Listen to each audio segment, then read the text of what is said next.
Alright, ladies and gentlemen, time for yet another ranking video here. So this one from Tiermaker category is saying every WWE Women's Champion tier rankings.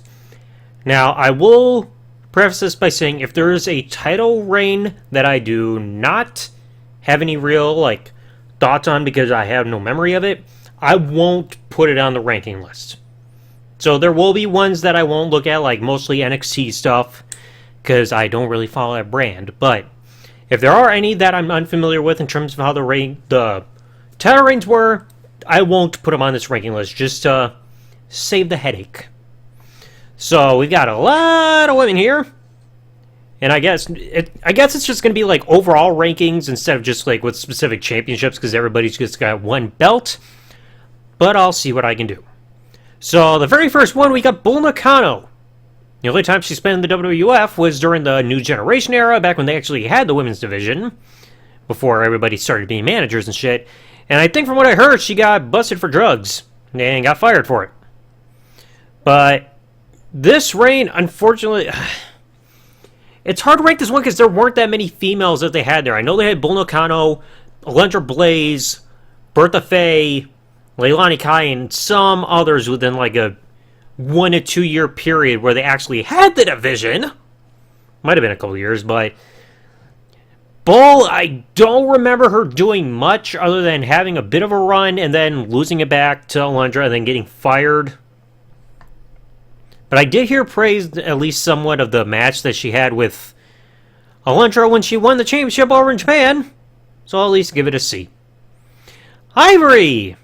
The woman who had that god-awful match in No Mercy where she lost the title to Fabulous Moolah. My god, I wish I could wipe that from my friggin' memory. Not enough alcohol or weed or anything is going to help get rid of that now, will it? But she did have her first run starting in 99. She also had it with the right to censor, which, yeah. I mean, it's just like, even with that first reign, I only remember for the fact that she lost the championship to Moolah. She gained it back. Then she lost it in a friggin' 4-way elimination evening gown pool match at Armageddon in 99. Then she became women's champion when she joined Right to Censor. And the only thing I can remember from all that was the feud with China. And I guess the whole thing where her title belt got used as a weapon in No Way Out between Jerry Lawler and Stevie Richards. But this was during a bad time in women's wrestling.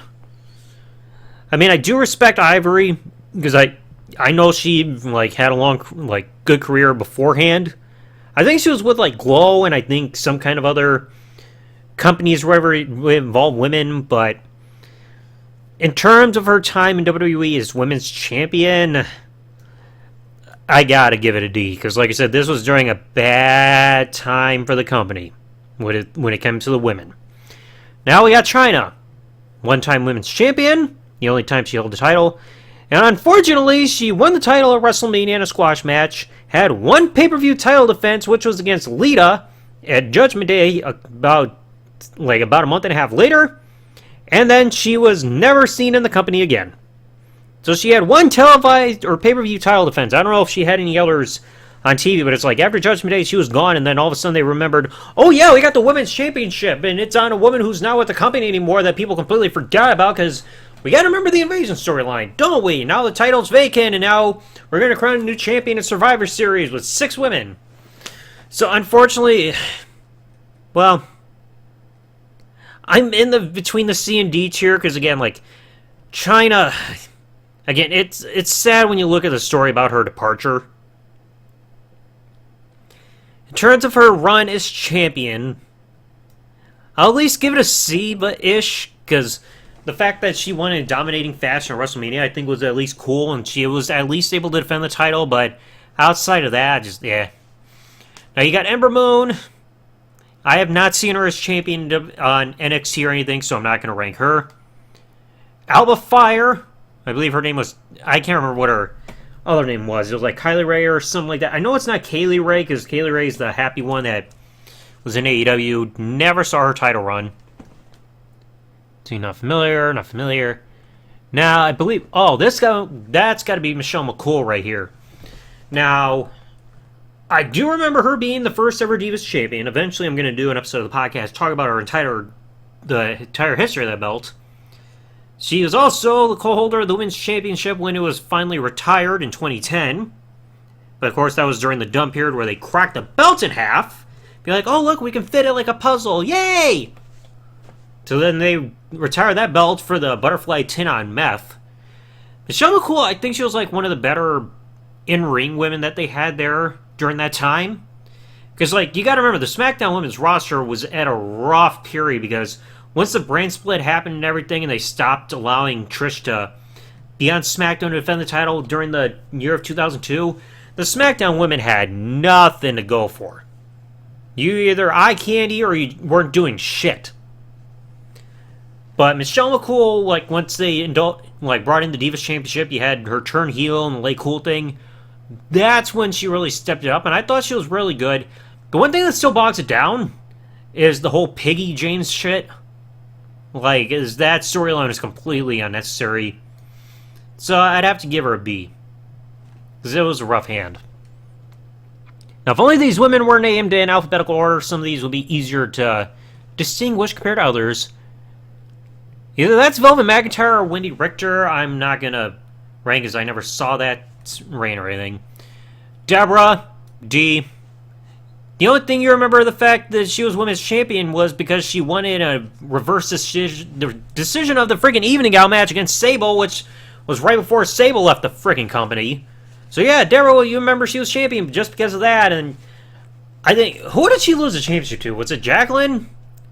I can't remember. Again, this was during a bad time. Now, Molly Holly, I honestly feel that she is somebody within the women's division that people don't really remember how she was in the ring or anything, or give her the credit that she deserves. I think she does a really good job, and I gotta give massive props to her for putting her hair on the line just to get the women's championship on the WrestleMania 20 card. So that was like a big thing to do. I think for her, and like I did think she did a great job, especially with her character, with that whole self-righteous prude, and like, I'm pure, I don't have sex before marriage, and all that stuff. Not the best in history, but it's like definitely ranked up there. I think she did a really damn good job. Because I do remember, I think there was like a triple threat at Armageddon. I think it was Jacqueline, Trish, and Molly Holly. Sorry, it was Trish, Ivory, and Molly Holly. So not Jacqueline. And Molly, even for a 3-minute triple threat match, she tried to get the match going and everything. So really do give her props there. Now we get to Lita. The company really did her dirty with how they presented her on television after the whole scandal with Matt Hardy and Edge with the love triangle. But I do give them credit because it feels like ever since she came back, like for those matches and everything with going after Becky and the tag titles, I feel like this helped revitalize her to really help heal from how they treat her when she was leaving all of a sudden in Survivor Series. But then again, can you blame her after the whole sex celebration that Vince forced her into? Because otherwise, you're gonna be fired. Like, Vince, you shouldn't force somebody to do something like that if they don't want to, you perverted fuck. But with Lita, I do know she was like, I think she was like a 3-time overall women's champion, and she was like the women's tag champion with Becky. Because I know she won the championship from but Stephanie in 2000.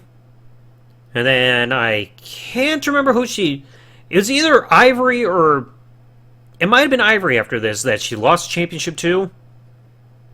Like, the women's championship got a little bit iffy after Lita. I know Lita and then later Ivory was closing the year as women's champion. But Lita, I feel she does not get the credit she deserves. Everybody does praise her for how she was in the ring. Even if her moonsault wasn't the best, but it's like, look at her style, you didn't see that within women's wrestling. But I'll also give her an A. I will give her my respect. Victoria! I will say this right off the bat, I hope she gets into the Hall of Fame soon. She really does deserve it. I really think so. Now, remember, she used to be one of the Godfather's hoes. She led that psychotic character, like, in a way, who was, like, obsessed with Trish, because, oh, we have history. She was a bitch to me. I'm gonna make her suffer. Then she became women's champion in a hardcore match at Survivor Series. She did the stuff with Stevie Richards, who would eventually do that whole dress thing and attacking Tyson Tomko. But I think Victoria is definitely another one of those names where she doesn't get the credit she deserves, and I think she did a really, really great job. So I'll also give her an A. Now, Bertha Faye, I'm not going to rank because I have absolutely no memory of her time there. Eventually, I will get into her when I start doing more of the WWE Week in Review episodes and everything, and eventually cover into 95, which is going to be a while, but it will still get done. So for now, I'm not going to rank her. Jillian Hall! This has to be a Photoshop job with her having the Divas Championship around her waist because she won the championship and then lost it right after she won it on an episode of Raw to the returning Melina. So it's clearly a Photoshop job because she never went backstage with the championship in order to do a photo shoot. So, lowest I can give you D. Nothing against Jillian, but again, it just pointless. Rockin' Robin, I know she was also one of the earlier women's champions. Is like, again, you look at how the women's divisions were back then, there was nothing to tout about. Rockin' Robin, I'm not going to rank because I still don't even remember that. Now, Gail Kim. I know she's one of the best all-around, and well-respected women's wrestlers, especially because of the stuff she did in TNA. And I also give her props. She did a fantastic job with her match against Taryn Terrell when they did the last women's standing match at one point in TNA. That was really damn good. But the problem is, in terms of if I'm ranking based on just how she was as champion, she had one reign as women's champion, and it did not last long. And then when she came back for the second run in WWE, she did absolutely nothing. The only thing you probably remember was that she was making out with Daniel Bryan on a couch backstage before the Bella Twins came in and got a fight and all that shit. But in terms of a champion, she sucked. But I mean, like I said, in WWE, I can say, at least in terms of an overall wrestler, she's really good. And like I said, if you want an example, look at the match she had with Taryn Terrell that I mentioned. Really great.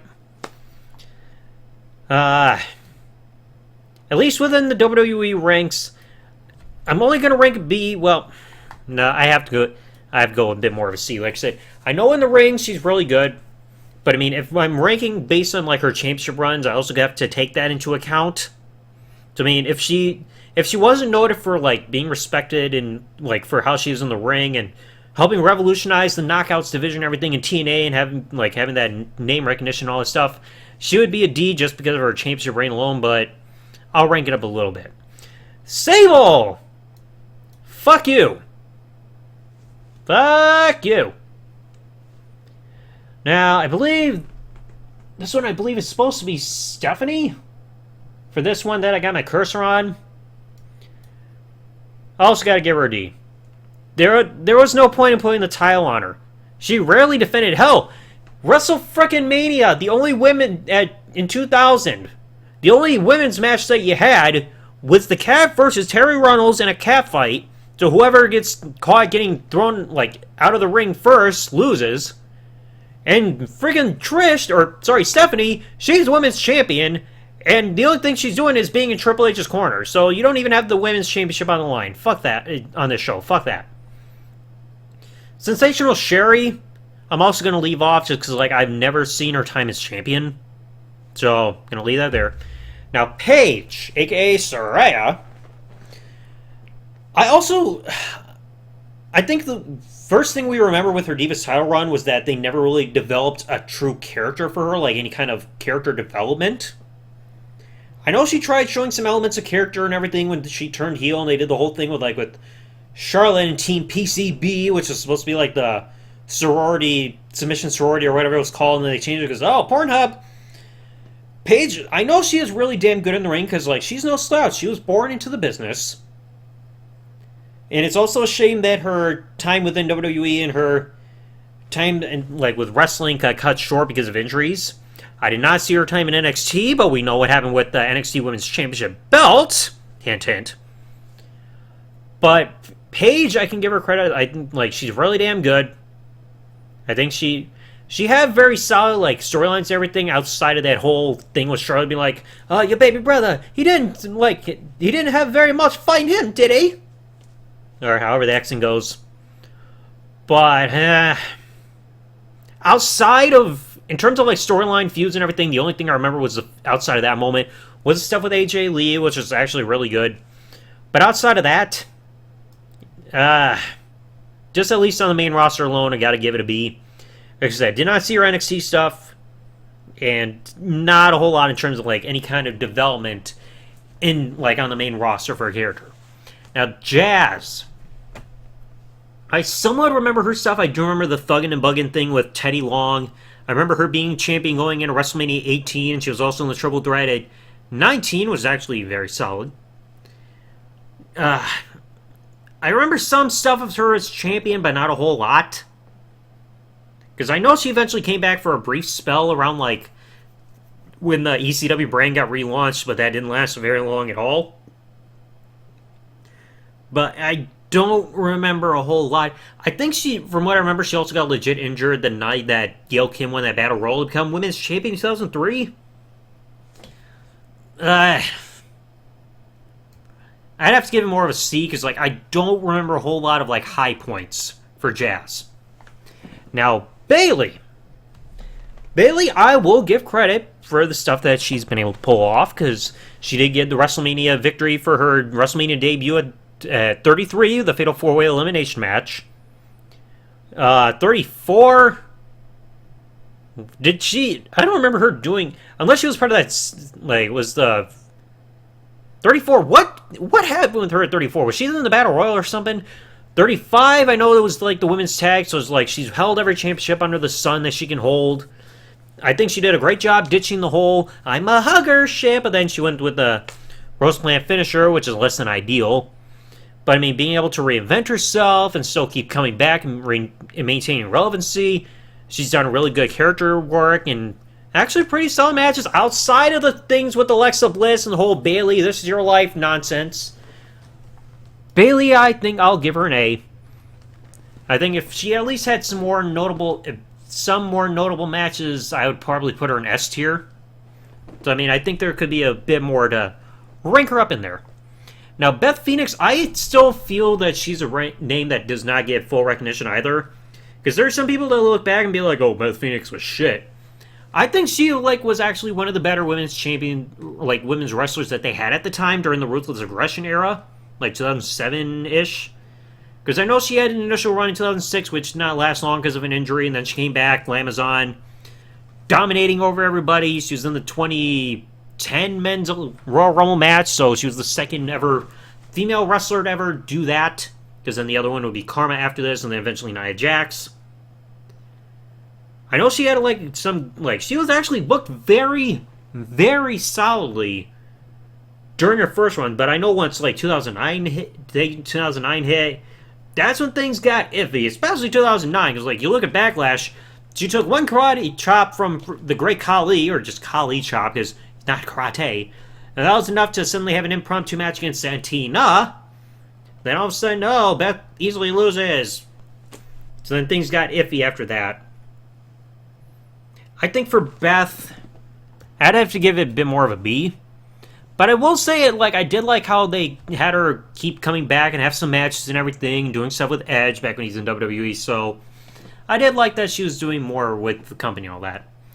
Leilani Kai, no memories or anything, so not going to rank her. Alicia Fox, I'm sorry, but D, I got him. It's like, you had one title run, nobody really had any positive memories on it. You had the match, like, with Melina that Cameron of the Funkadactyls loves somehow. But, no. Now, Candice Michelle. I don't think a whole lot of people look back on her and remember much outside of her, like, having sex appeal. I think she did fine. There could have been more to do. Give her more of about a C ranking. Even though things are going slow here on my Google Chrome web browser, so the animations are being a little iffier. Now, Becky Lynch. Did Bucky O'Hare. Now, you look at her. Thank goodness they turned her into the Mon character, because that definitely gave her a shot in the arm to really elevate her. Give her an attitude. Even if WWE screwed up because they were trying to be like, oh, she's the heel, she turned on Charlotte. But it's just like, Charlotte got, like, weaseled her way to getting it added to the match at SummerSlam in 2018. when she was gone this whole time, it was Becky's moment. Then she became the man. She like rejuvenated herself, got that insane popularity. She's held every championship that she could outside of the one that they got on SmackDown now. And I know there's still like unknowings if she's actually retired or not. I don't think so. I think she will be back. It's not the end. She's not going to end her career without some kind of formal, true, straightforward announcement or being back on TV and announcing it. With Becky, I will give her an A. It's like the only thing keeping her from S ranking for me is just because like it felt like there were like too many times where she's getting forced into that spot, just like over and over again. So that kind of weasels it down for me a little bit. Now, Kaitlyn, one-time Divas Champion. All I remember was that she won it from Eve Torres. She was actually supposed to have had a match at WrestleMania 29 with Layla, because they were kind of building to it, then they just suddenly dropped it because they realized, oh, damn hell, there's not going to be enough room in there. And we know that because there was the eight-person tag match that was supposed to happen of Tons of Funk and the Funkadactyls versus Rhodes Scholars and the Bella Twins. They got cut because of time constraints, so they couldn't have this match on there. The only thing I remember from Kaitlyn during this time was the feud with AJ. And I will give credit to their match of Payback that actually had a story to it. Something you did not see during that time because the Divas division was absolute shit to where it was just somebody's number one contender. They win like a tag match on the Raw or SmackDown before the pay-per-view by pinning the champion. Like, oh, the champion's been pinned. Oh my god, that's something that doesn't happen. It's surprising because the champion's supposed to look immortal. And then they had the pay-per-view match. It was just like this constant recycled formula. But I mean, I will give credit, like that was a solid match that they had together. I give it about a C-ish. It's whatever. Now, Alundra Blaze, the top woman that they had in the women's division, which was absolute shit. This was during the time when you had the New Generation era and they constantly had to call in women elsewhere to give her somebody else to face, like, because they didn't have much. I know they went through, like, Aja Kong, Bull Nakano, Bertha Faye. I know they brought in Leilani Kai for the WrestleMania 10 match. It was supposed to be, who was the woman that... I remember I talked about this in the Card Subject to Change series on the podcast, but I can't remember her name off the top of my head. But there was supposed to be somebody else who was supposed to face WrestleMania 10. I think she did a really good job even pulling off the German suplex. But it's a shame that the company did not really give much of a shit about the women's division really during this time. Because, I mean, again, there was, like, the division wasn't even around for that long. Like, 2 years before they suddenly did, like, budget cuts, pal, and then they wiped out the division, and then women went back to being managers and valets. But, probably give about a B. Could have been better. Now, this one I can tell is Brie Bella, because Nikki is going to be down here. Brie mode! Fuck that song. Brie, also during a time where the Women Divas division was absolute shit. The only time I remember her being champion was when it was going into, I think it was like Extreme Rules 2011, and she was supposed to face Beth, but instead, oh, Beth, you're injured. So instead, it's going to be a mystery opponent. Instead, out comes good old Layla coming back and wins the title there after being gone from a knee injury. I don't remember if Brie was ever champion again after this. Because I know they looked at Nikki being more marketable, probably because of Cena. But it's just like, it was like a cup of coffee run for Brie, and she never really showed that she had any skills in the ring, not to be being like, oh, she was shit. It's like, especially with, like, it seemed like it wasn't natural for her in the ring, so give her a D. You don't remember any of her matches outside of maybe some stuff with Nikki from that bad storyline, but nah. Just no thanks. Now you get to Charlotte, a woman who I've highly been critical of for being shoved down our throats. It's like, I get it. She's the most successful and the most athletic of Ric Flair's children to ever get into the wrestling business. Multiple time, like, champion.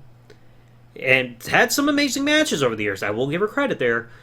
But again, my biggest problem is that that's all they ever do is keep her in the title picture instead of giving her other storylines away from the championship to show that there's diversity there, to show that she's not just hogging the spotlight and can do other stuff too. Like, she's barely had any storylines on the main roster that don't involve a championship. But I mean, like I said, I still give her credit. She's one of the best in the ring that they've ever had in terms of the women's division overall. But again, like I said, the thing that still irks me, shoved down her throats. Charlotte comes back, and I've said this before even in a live stream. Me want title match. Woo, woo. Me want title match. Give me title match. Woo, woo. I deserve it. Woo. Forget about having a match where you earn it in number one contendership. Just come in there and demand it, and you get it just because, while everybody else doesn't get a shot because they're not you.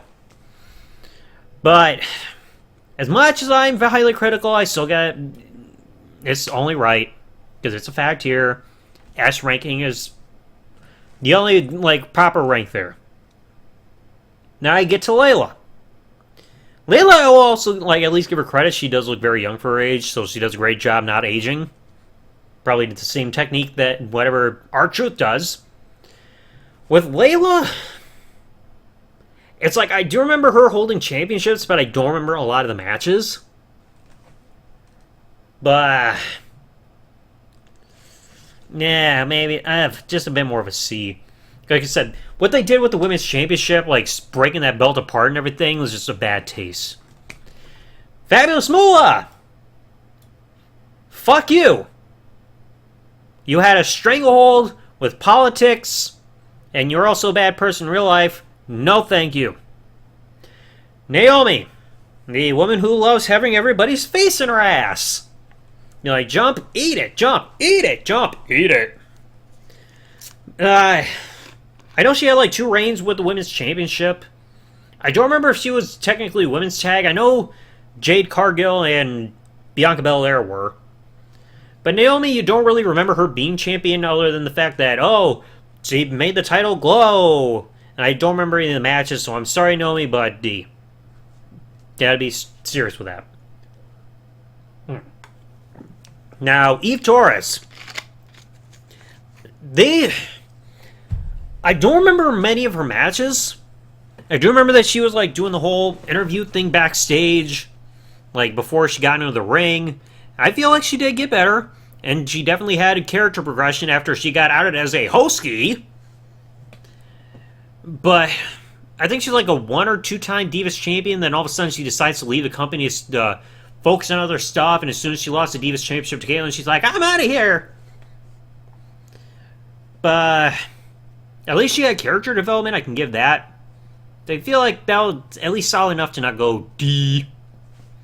Now you get to Mickey. Fuck the company for the trash bag delivery of her belongings the last time she got fired. But Mickey, I feel like she really is one of the best women that they've ever had. The storyline that she did with Trish coming in was fantastic. Character work was great. She had one of the best singles matches in WrestleMania history for the women when she faced Trish at WrestleMania, outside of a couple botches, with Trish's knee giving out and the whole thing of you know what I'm talking about. Multiple-time women's champion. The Picky James stuff was just absolutely unnecessary, because she wasn't even overweight. They were just doing that because they were pissed off with how she was, handling her breakup with John Cena and bringing her to SmackDown, and then they pulled this shit. But Mickie James, she was really damn awesome. So she's also one of the best. She's had a lot of really memorable matches throughout her career, so I will put her up there in S ranking as well. Natalya. My one critique that I've got of her right now, does she have anything left to prove by still being in WWE? I know she went a long time without even a championship. Holy crap! But she's also been, born into the business. She's no slouch. Thankfully, they stopped giving her that character where she was queefing all the time, and then knocking everybody out. It's her title reigns, you don't really remember much. Outside of the fact that, yeah, she had maybe a couple runs with championships. But also, again, like I said, she is no slouch. Yeah, I'd probably give her an A. If the thing wants to update properly. Now, Maryse had one of the longest reigning Divas Championship runs. Keep putting her hand in everybody's face, being like, oh yes, I speak French. And all that other shite. But this was also a case, I know she was I think she was the second ever Divas Champion. I know she dethroned Michelle McCool. I don't remember many of her matches. I do remember Elimination Chamber 2010, she was supposed to face Gail Kim for the vacant title, and that didn't happen because Vince just suddenly decided, oh, I gotta have a tag match, pal, which is stupid. Outside of having a long reign, I don't remember anything else. I don't remember many of the matches. C at the worst. Ish. Now, Jacqueline. I know she was the women's champion when they revived the championship in 98 and gave this design that we would see up until it was retired. But I also still don't remember any of her matches during this time because, again, this was during the bad period with the women. Because I think she was at least a 2-time champion overall, because I do remember Stephanie beating her for their second run, and her first run ended to Sable. And I do know she's got the reputation for being very tough, like one of the toughest women that they had there. So, I mean, I also got to give her credit and everything. I think I'll give her more of a B. I think she's also in the Hall of Fame, if memory serves me right. Kelly! No. Melina! Now, Melina, I will say she also, got really good in the ring. As time went along. Very flexible. I remember her being champion multiple times and everything like that. I think she's a good person. I probably have to give her more of about a B as well, just like with Jacqueline. Well, with Jacqueline, a bit more of a C. Because again, I think more about the matches again. Sasha! You are full of yourself. I mean, they really... The booking was just absolutely bad with her, because it's just she wins the championship, then she loses back on her first title defense for years. Not the best in the ring. Promos could be better, especially when you hear what she's been doing in AEW and how critical people have been. But I will give her credit for one thing. She does have her heart in the business, because, you remember that she was, saddened by the death of Eddie Guerrero, and her WrestleMania 32 attire was done in honor of him. I'm personally not a big fan of her, especially with her attitude. But, I mean, she is accomplished. I'll at least give her a B. The Cat! No. Alexa Bliss! Now, I will also give Alexa credit. Wrestling fan. Flexible. She's able to adapt. Great character work. Actually had some pretty solid matches in there. And I know people have been critical about the whole spooky thing. But at least it was a new character for her, and it's something she enjoyed. With the stuff with Bray Wyatt, and you can't fault somebody really at the end for, getting into something that they actually enjoy involving their job. So, with Alexa, I can also give her a B. I think she's good. Now, AJ Lee, for a long time, she had the longest reigning Divas Championship run up until they broke it with Nikki just because. AJ, I think she did really good in the mic.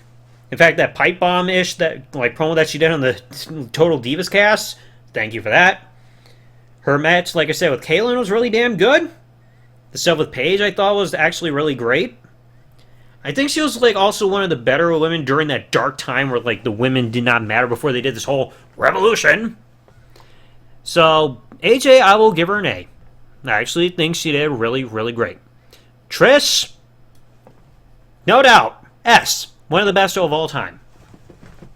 Nikki with her gigantic tits. Now I'm seeing Wendy Richter here, so that's probably... Maybe that's Velvet McIntyre over here, I can't remember. But Nikki and her gigantic tits, the longest reigning Divas champion, because they did that just to erase AJ's record. And they keep spreading rumors sometimes that, they might want to come back to WWE and become women's tag champions. Please don't bother. You don't need it. You don't need it. I mean, some of her matches actually got, it feels like she got better in the ring compared to her sister. Her promos were not so good. I wish you died in the womb. Not good there. I mean, I can't really, like I said, I can't give credit. It feels like she did get better in the ring. Especially when you looked at her from 2014, 2015-ish. Feels like she improved.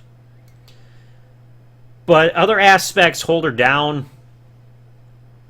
Gotta be a C-ish. Wendy Richter, I don't remember this time period, so I'm gonna skip past that. Carmella! I'm sure Carmella's a good person, but her run was not good. Because, they took Asuka down pegs by the booking there with the feuds and everything like that, and the whole thing with Money in the Bank and James Ellsworth. It's just like, I'm sorry, but I can't. I can't. Carmella's run was just not good. She was not a good women's champion during that time, when you look back on it. Now, Nia. I know she held the women's championship at least once or twice originally in 2018, and I know she's the current women's champion that they got on the SmackDown brand. But the thing is, you don't really remember that first run with the Raw Women's Championship outside of the fact that she dropped out of nowhere to Alexa in a rematch 1 or 2 pay-per-views after she won it. And then, I don't remember if she was even tag champions after this with Tamina, probably not. But it's like, in terms of champions, And plus, if you remember, I think it was like her first successful title defense. She did that whole promo being like, be a star! It's like, you put the title on her as a be a star campaign, like, advertisement there. Like, why? So, I mean, right now, I still gotta give her D, because it's like, the title defense was just completely forgettable. Like, with her run as champion outside the whole be a star shit. Ronda! Help me, Ronda. Come break my neck, please, so I can finally end life as I know it. Not really. But, it's like, I will give her credit, like, her first run was really good. From when she went, like, throughout 2018 up until 2019. But then, like, her next run, it felt like she's just there for a paycheck. And I know, probably, like, her lack of motivation came because of her grievances with Vince. And hopefully she never comes back, because it's just like, what's the point? But, I mean, I can at least give her C, because, like I said, name recognition helped give legitimacy to the roster during that time. Like I said, her first run, I think, did really good, but then things got really sour with her second run. I mean, I still gotta at least give her some credit. Now, Asuka. Although I'm looking at this face here, it's looking like it's a weird Photoshop job here. Almost like they took one of those masks that you see from the Legend of Zelda series and just put it right on her. Asuka, definitely one of the best overall women that they've also got there. Even if, like, she doesn't cut a lot of, promos and everything that people can truly understand. But, I mean, she is absolutely one of the best, but her booking really got down. Because, like, she's undefeated for, like, a long-ass time, even beating Goldberg's undefeated streak. And all of a sudden, they ended just because. Bit more of an A tier. Just down there. Now, Bianca. I got nothing against her personally, but with her, it felt like they were having a case where it's just like, it's too much of her, like, just constantly on the forefront, just over and over on long reigns and stuff like that. But, I mean, I think she is actually pretty good. And everything like that. I think probably a bit more of a B tier. Just in there. Now, Liv Morgan! A woman who stole Dominic away from Rhea Ripley and gave him PS5 and chicken tendies and all that shit.